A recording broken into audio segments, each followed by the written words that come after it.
Hi, my name is Bart Van Royen, and I am the Bishop of the Diocese of Corner Brook and Labrador. Thank you for joining us in a teaching on the Mass. And last week I talked about the altar and the crucifix, and that the two are side by side. They are one, because that which was offered on the cross is now being made present on the altar. Today I want to talk a little bit more about sacrifice.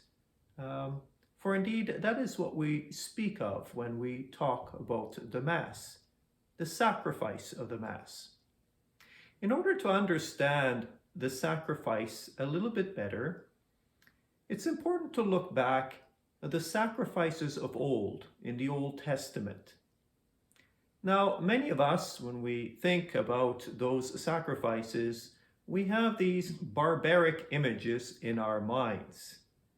And yes, in a sense, animals were killed, but animals are killed today all the time as well, so that we may nourish from them.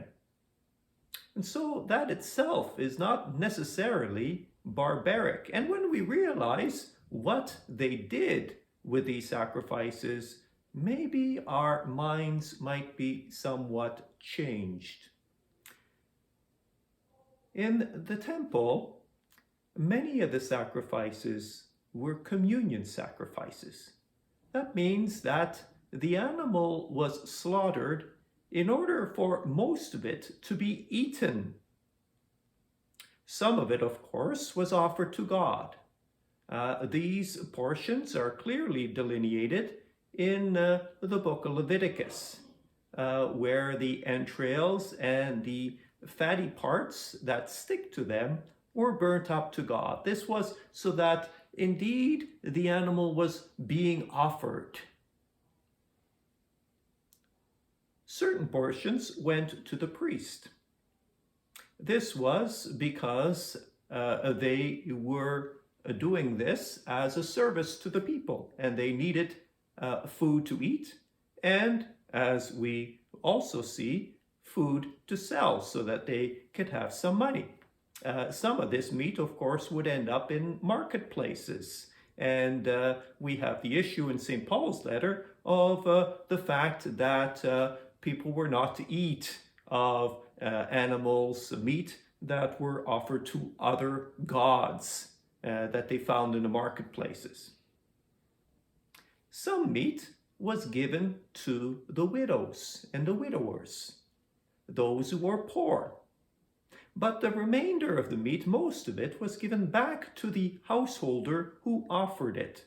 And he was to have a meal with his household. That included his family, his servants, and all who ate were part of the sacrifice. You see, we have this notion in our minds that it's only the one who offers that is indeed the one who is making the sacrifice.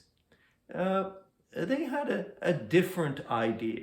They believed that anyone who ate of the sacrifice were made one with the sacrifice, with the sacrificial act. And so Jesus, in a sense, when he offers the sacrifice of himself once and for all on the cross, he attaches to it a meal, which is a very Jewish thing to do, very Old Testament thing. He is doing what the people would have expected. If you're going to have a sacrifice, you're going to have a meal. And that meal unites the people to that which was offered to God.